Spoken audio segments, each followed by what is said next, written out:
एक दिन की बात है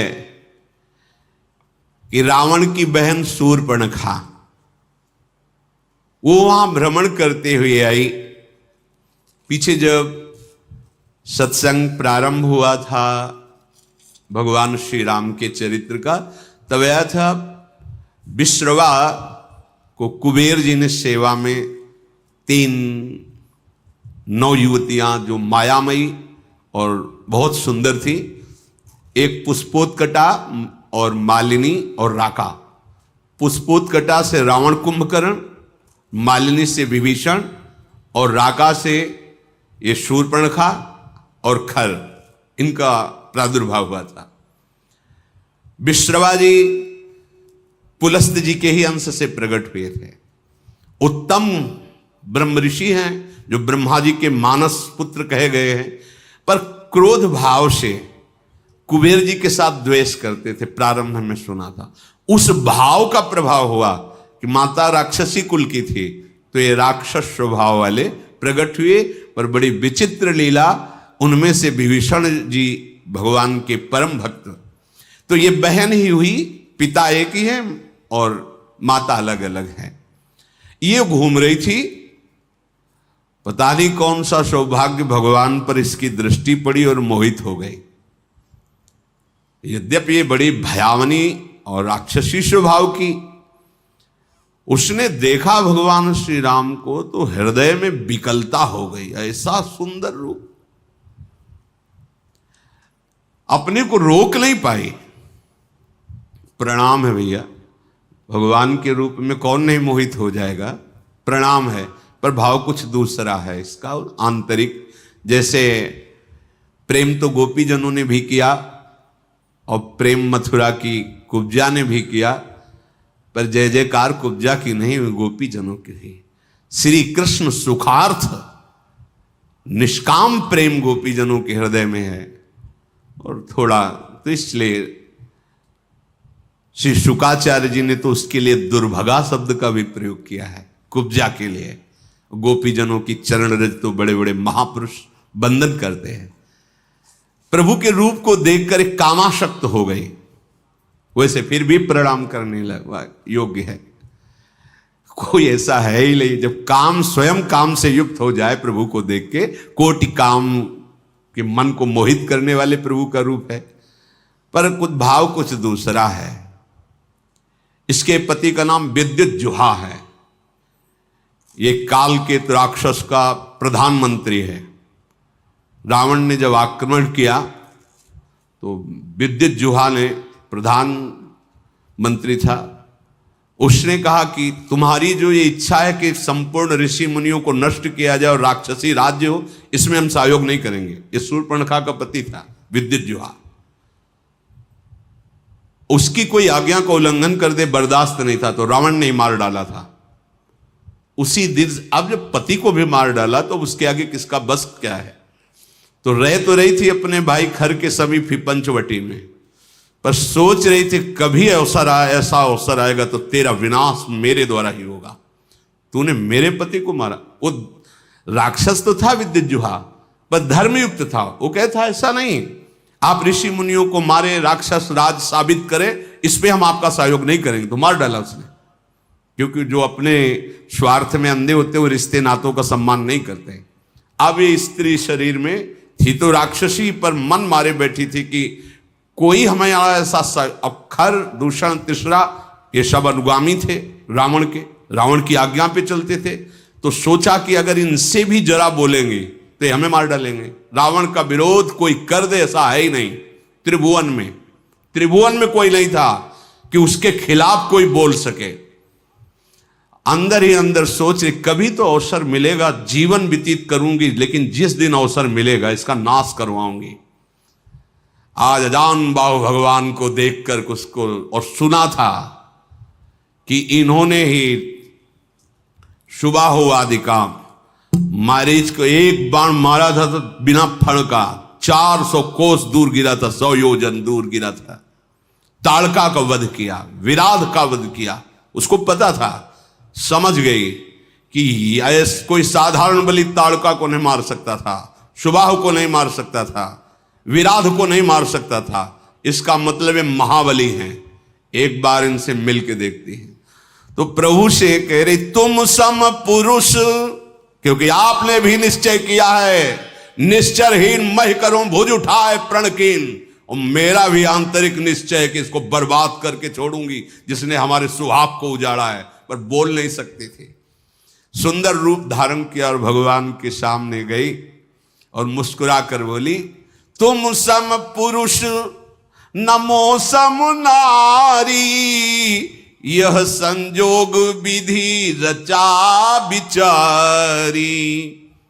आपके जैसा पुरुष नहीं, मेरी जैसी नारी नहीं, बड़ा सुंदर संजोग है, स्वीकार कर लो महाराज।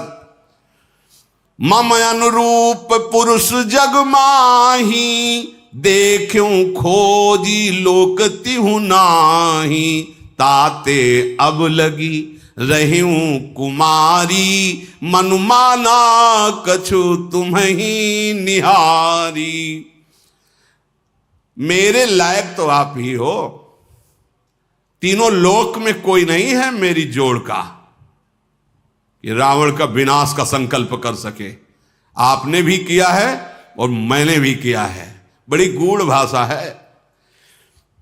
वैसे अब तक मैं कुमारी हूं, किसी का वरण नहीं किया, आप हमें स्वीकार कर लीजिए। तुमको देखकर मन मान गया है। भगवान सीता जी की तरफ देखे मुस्कुरा दिए। सीत ही चित ही कही प्रभु बाता, जैसे तुम कुमारी हो ना, आहै कुमार मोर लघु भ्राता। हमारे पास तो सीता जी है, ये कुमार हमारे लघु भ्राता लखनलाल, इनके पास जाओ, इनसे बात करो। ओ गई लक्ष्मण रिपु भगनी जानी, प्रभु बिलो की बोले मृदुबानी। सुंदरी सुन मैं इनकर दासा, पराधीन नहीं तोर सुपासा। प्रभु समर्थ कौशलपुर राजा, जो कछु करही इन्हीं सब छाजा। सुंदरी, मैं तो प्रभु का दास हूं, पराधीन हूं, मेरे द्वारा तुम्हें कभी सुख नहीं मिल सकता। एक कौशल नरेश भगवान श्री राम हैं, इनको सब कुछ फबता है। आप इन्हीं की चरण शरण में जाएं, क्योंकि सिद्धांत है सेवक सुख चाह मान भिखारी, व्यसनी धन शुभ गति व्यभिचारी। लोभी जसु चाह चार गुमानी, नभ दुहि दूध चहत ये प्राणी। सेवक होकर के अपने सुख की चाह करे, भिक्षुक धर्म स्वीकार करके सम्मान की चाह करे, जुआ शराब व्यभिचार करने वाला धन और शुभ गति चाहे, कभी नहीं प्राप्त हो सकता। लोभी पुरुष अपना यश चाहे, अभिमानी पुरुष अर्थ धर्म काम मोक्ष चाहे, ये सब प्राणी आकाश को दूह कर दूध लेना चाहते हैं, अर्थात असंभव को संभव करना चाहते हैं। वो प्रभु के पास गए, प्रभु ने फिर लक्ष्मण जी के पास भेजा, लक्ष्मण जी ने फिर प्रभु के पास भेजा, प्रभु ने फिर लक्ष्मण जी के पास भेजा। लक्ष्मण जी ने कहा कि तुमको वही भरेगा जिसके एक इतनी भी लज्जा नहीं होगी। लक्ष्मण जी ने कहा, लक्ष्मण कहा तोई सो बरई, जो तृण तोरी लाज परिहरई। जिसने तृण तोड़ कर लाज का त्याग कर दिया, तेरी जैसे को वही वरण करेगा। अब तो सुंदर रूप त्याग कर आ गई शूर्पणखा के रूप में, भयानक रूप। तब खिसियानी राम पही गई, रूप भयंकर प्रगटत भई। सीत ही सभय देखी रघुराई, कहा अनुज सन शयन बुझाई। सीता जी को भयभीत देखकर भगवान ने पीछे किया सीता जी को, लक्ष्मण से कहा हिसाब कर दो इसका। नाक कान काट लिए। लक्ष्मण तिलाघो सो नाक कान बिन कीन, ताके कर रावण को मनो चुनौती दिन। नाक कान काट के मानो निशाचर राज रावण को चुनौती भेजी हो। लक्ष्मण जी ने शूर्पणखा को नाक कान रहित कर दिया। अब तो जब नाक कान कटा तो ऐसा लग रहा था जैसे गेरू के पहाड़ से पानी का धारा गिर रहा हो, ऐसे खून बहने लगा। नाक कान बिनु भई बिकरारा, जनु स्रव शैल गेरू के धारा। खर दूषण पही गई बिल पाता, धिग धिग तव पौरुष बल भ्राता। नाक का वो ऐसे विकराल थी, जब नाक कान कटा तो लाल लाल खून बह रहा और विकराल रूप हो गया। अब अवसर ढूंढा, अब विनाश का कार्य शुरू करूंगी। गई खरदूषण के पास और कहा, तू भाई है, बड़े बलवान बनते हो तुम, राक्षस राज बनते हो, देखो तुम्हारी बहन का नाक कान काट, तुम्हारे बल को धिक्कार है। तो किसने किया है? तब समझा कर बताया, यहीं पास में आए हैं एक राजकुमार जिनके साथ बहुत सुंदर स्त्री और दूसरे राजकुमार गोरे, और इतने बलशाली कि तुम उनके सामने कुछ नहीं हो। देखो तुम्हारी बहन का नाक कान काट लिया। अब तो तुरंत आदेश किया, तो जैसे काजल के पर्वत पंख धर के उड़ रहे हो, ऐसे ऐसे भयानक राक्षस अपने असली सब रूपों में युद्ध की तैयारी की। नाना वाहन नाना कारा, नाना युद्ध धर घोर पारा, सूप नखा आगे कर लीनी। आगे आगे सूप नखा नाक कान काटे हुए खून बहते जा रहे, पीछे से भयानक सेना, चलो ले चलो, कहां है वो राजकुमार। अब तो मृत्यु के वशीभूत होकर ये सब खिंचे हुए चले जा रहे राक्षस, गरज रहे हैं, ललकार रहे हैं, कोई आकाश में उड़ रहा है, कोई बड़ी अपनी बलवीरता की डींगे हाँक रहा है। अरे कोई कहता जीते जी दोनों भाइयों को पकड़ लो, पकड़ के मार डालो, उसकी स्त्री को छीन लो, ऐसे आवाजें गूंज रही। भगवान ने धूल देखी, लक्ष्मण से कहा, राक्षसों की भयानक सेना आ रही, तुम सियाजू को ले जाओ और कंदरा में गुफा में छुप करके रहो, सावधान रहना, बड़े मायावी राक्षस हैं ये। लक्ष्मण जी धनुष पर प्रत्यंचा चढ़ाकर बाण लिए हुए सीता जी को आगे करके गुफा में जाके सीता जी को विराजमान किया। अब वो राक्षसों की सेना समीप आई, राम जी ने टंकार की धनुष की, तूड़ी से बाण निकाल करके हाथ में लिया। कठिन टंकार सुनते ही कांप गए सारे राक्षस। सारंग धनुष की टंकार भगवान का ये दिव्यास्त्र है। आपने केश पासों को चूड़ा के रूप में, अपने पीतांबर को कमर में कसा। आई गए बग मेल, धरहु धरहु धावत सुभट, जथा बिलो की अकेल, बाल रवि घेरत दनुज। पकड़ो पकड़ो, मारो मारो, ऐसा कहते हुए खरदूषण तीसरा पूरी सेना सब नजदीक आ गई। जैसे बाल सूर्य जब उदय होते हैं तो मंदेह नाम के दैत्य मानो घेर लिए हों, ऐसे भगवान को चारों तरफ से घेर लिया। भगवान ऐसे मंद मुस्कुराए सबकी तरफ दे, ये पहला बाण है। जीव ही मुस्कुराए तो जो सब धनुष बाण और सब अस्त्र लिए थे ना, सबके नीचे हो गए, देखते रह गए। इतने सुंदर राक्षस हैं, मारने आए, देख रहे। खरदूषण ने देखा कि यहां तो मारने आए थे, यहां तो सब लुट रहे।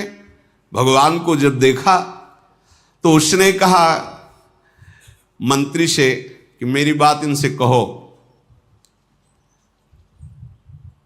कोई ऐसा आज तक मैंने देखा नहीं जैसा इनको देखा है। नाग असुर सुर नर मुनि जेते, देखे जीते हते हम केते, पर हम भरी जन्म सुनो सब भाई, देखी नहीं है सुंदरताई। इतना सुंदर रूप तो हमने कहीं नहीं देखा। सुनो, यद्यपि इन्होंने हमारी बहन को कुरूप किया, पर इनको मारेंगे नहीं, बहुत सुंदर है। देखो ये बात, भगवान के रूप को देखकर घोर निशाचरों के हृदय में भी प्रेम का स्फुरण हो रहा है। यद्यपि भगिनी कीन कुरूपा, बधलायक नहीं पुरुष अनुपा। जाओ छाइन से कह दो अपनी पत्नी को जो छुपा के रखा है हमें दे दो, हमारा बदला हो जाएगा। तुमने हमारी बहन के नाक कान काटे, तुम अपनी पत्नी, और जाओ आराम से, निर्भय हो जाओ, तुम्हें कोई नहीं मारेगा, तुम बहुत सुंदर हो। मंत्री से कहा जाके कह दो। मेरा कथन जाके उनको सुनाओ। दूत ने जाके भगवान श्री राम जी से कहा तो भगवान मुस्कुरा करके बोले, देखो तुम जानते नहीं हो हम क्षत्रिय राजकुमार हैं, तुम्हारे जैसे पशुओं का वध करना हमारा शिकार खेलना होता है। हम क्षत्रिय मृगया बन करहीं, तुमसे खल मृग खोजत फिरहीं। तुम्हारे जैसे राक्षसों का वध करना हमारा स्वभाव है, और तुम जहां लड़ना चाहिए वहां हमें सलाह देने आए हो। अरे तुम जानते नहीं, तुम हमें बालक मत समझो, काल भी हमारे सामने खड़ा हो जाए तो हम उससे पराजित होने वाले नहीं हैं। दैत्य कुल का नाश करना और मुनियों की रक्षा करना यह मेरा संकल्प है। तुम्हें हम बालक दिखाई दे रहे हैं, लेकिन दुष्टों को दंड देने के लिए संग्राम में आज तक कभी पीठ दिखाया हो रघुवंशियों ने, ऐसा प्रमाण नहीं मिला, और उसी वंश का मैं हूं। जाओ अपने स्वामी से कह दो, रण में ये मित्रता और कपट और चतुराई की बातें नहीं करते, युद्ध करना चाहिए। अगर तुम्हारे में सामर्थ्य नहीं तो भाग जाओ यहां से, अगर सामर्थ्य है तो युद्ध करो, ये सलाहें मत भेजो। ये जो ही बात कही तो जल गया खरदूषण। हमने तो इस पर दया की, ऐसा कटु भाषण करता है, तुरंत इसको मार डालो। अब योद्धा बाण धनुष तोमर शक्ति बर्छी कृपाण परिक कटार फरसा ये सब लेके राक्षस दौड़ पड़े, बड़े भयानक। सावधान हुई धाये जान सबल आराती, लागे बरसन राम पर अस्त्र शस्त्र बहुभांति। तिनके आयुध तिलसम करि काटे रघुबीर, तानि सरासन श्रवण लगी पुनि छाड़े निज तीर। भगवान ने अपने दिव्यास्त्र के द्वारा जितने राक्षसों के अस्त्र थे सबको काट दिया, और बहुत खींच करके जोर से बाण का संधान करके, बाण ऐसे फुफकारते हुए अमोघ बाण भगवान के हैं। कोई ऐसा नहीं बच रहा जो सामने खड़ा हो सके। कुछ कटते जा रहे हैं कई कई जगह से। जब बड़े बड़े निशाचर देखते भागना शुरू किया सामने से। जब भाग रहे तो खरदूषण लौट करके आवाज दिया, अगर कोई आप पीठ दिखाकर भागा तो मैं उसे मारूंगा। युद्ध में अकेले हैं और इनसे सब पीठ दिखा, आज तक न जाने कितने वीरों को मार के खा गए, मुनियों को खा गए, ये भी मुनि वेश में, इनको तुम पीठ दिखा रहे हो। कुपित जान करके कि हमारा जब स्वामी ही कुपित, फिर लौटे आए। प्रभु कितनी शीघ्र बाण चढ़ाते हैं, संधान करते हैं, किसी को पता भी नहीं चलता। किसी की छाती, किसी का सिर, किसी का भुजा, किसी का हाथ पैर कट कट करके गिरने लगे। पहाड़ के समान राक्षस, तो वहां रक्त की धारा बह रही है। हाहाकार मच गया। अब भगवान ने एक बाण ऐसा संधान किया कि सबको सामने वाला राम दिखाई दे रहा है, और वो पूरी भीड़ में राक्षसों की एक बाण सम्मोहन ऐसा कि सामने वाला राम, वो उसको काट रहा, उसको वो राम दिखाई दे रहे, वो उसको आप सही में राम राम कही तनु तजहि पावहि पद निर्वाण, करि उपाय रिपु मारे छन मह कृपा निधान। ये राम, वो ये राम, और कहा जा रहे सब भगवान के धाम पहुंच रहे हैं, क्योंकि अंतिम में राम दर्शन और मुख से नाम, यही बड़े बड़े ऋषि जन मांगते, जो ऋषियों को भी नहीं मिलता। वो घोर राक्षसों को भगवान जब अवतार लेते हैं तब वो लाभ प्राप्त हो जाता है। हर्षित बरसई सुमन सुर बाजहि गगन निशान, स्तुति करि करि सब चले शोभित विविध विमान। देवता कर पुष्पों की वर्षा करते हैं। रघुनाथ जी ने इन पर विजय प्राप्त की। लक्ष्मण जी सीता जी को लेके आए, प्रसन्नता हुई। सीता जी श्री राम जी के उस रूप को देख रहे हैं, भ्रकुटी चढ़ी हुई, धनुष पर बाण संधान करते हुए, जैसे वैसे ही जब स्वरूप को देखा, नेत्र घा नहीं रहे ऐसे अपने प्रीतम के रूप को देखकर। भगवान पंचवटी में विराजमान हैं, मुनिजन आकर बैठते हैं, भगवत चर्चा होती है। आगे आगे तो चली थी सूर्पनखा, जब भगवान के सामने आई तो सबसे पीछे पहुंच गई थी। जब सब सुहा हो गए, देखा इधर का काम पेट। अब वो वहां से गई लंका में, और सभा में जाकर के हाथ पटक पटक के जमीन पे, छाती पे, माथे पे रोने लगी। रावण ने देखा, उसने क्या बात है, तेरी दशा ऐसी किसने की? बोले मदिरा पीता है और पड़ा रहता है, सुख भोग करता है, ऐसे कहीं राज्य चलता है? सूर्पनखा ने कहा, करसी 500 दिन राती, सुध नहीं तो सिर्फ परार आती। बहुत बड़ा दुश्मन आ गया है तुम्हारा, तुम राजनीति को जानते नहीं हो, केवल शराब पीते हो, मदिरा पीते हो और उन्मत्त होकर महल में बने रहते हो। जानते हो अगर विषयों का संग करे तो सन्यासी का नाश हो जाता है, अगर ठीक सलाह देने वाला मंत्री ना हो तो राजा का नाश हो जाता है, अगर मान प्रिय लगने लगे तो ज्ञान का नाश हो जाता है, मदिरा पीने का वाले का ऐश्वर्य और लज्जा का नाश हो जाता है, विवेक ना हो तो वैराग्य केवल नाटक रह जाता है। ऐसे ही यदि राजनीति सही ना हो तो राजा का नाश हो जाता है। मैं सही कहती हूं कि अब तुम्हारे नाश का अवसर आ गया है, बहुत बड़ा दुश्मन तुम्हारे समीप आ चुका है। दुश्मन को और आग को कभी छोटा नहीं समझना चाहिए। रावण, तू अपने अभिमान में है और सभा में तेरे जैसे भाई के होते हुए मेरी नाक कान काट ली गई, ऐसे चिल्ला चिल्ला के, तेरे जीते जी मेरी ऐसी दशा। सारी सभा खड़ी हो गई क्रोध से। शूर्पणखा बाह लंबी कर करके रावण से, तेरे जोश में चढ़ाया, अब तेरा विनाश होगा। क्योंकि ये बात तब नहीं कहती जब सुहाग उजाड़ दिया था कि तेरे होते हुए तेरे हाथों से सुहाग नहीं। अब आज अपनी बात बता करके वो रोने लगी। तू ये तो बता कौन शत्रु है त्रिभुवन में, कौन ऐसा जो रावण से भयभीत ना होता हो?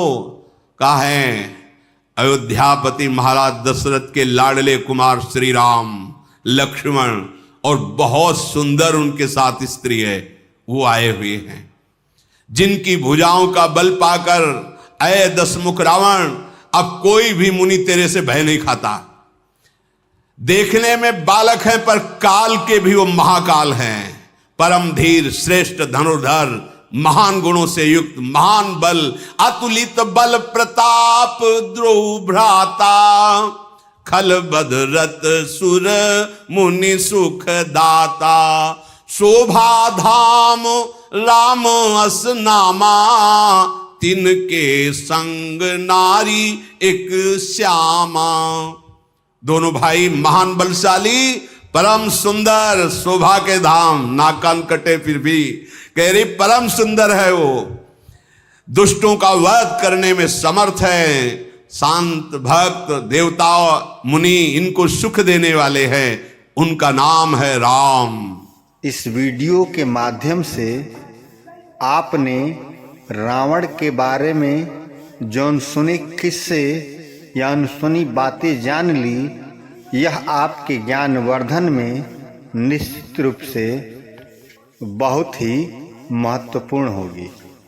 इसके साथ साथ इस वीडियो के माध्यम से पूज्य महाराज जी ने जीवन में सीख दी है, जो सीख है कि दुश्मन को कभी भी छोटा न समझें।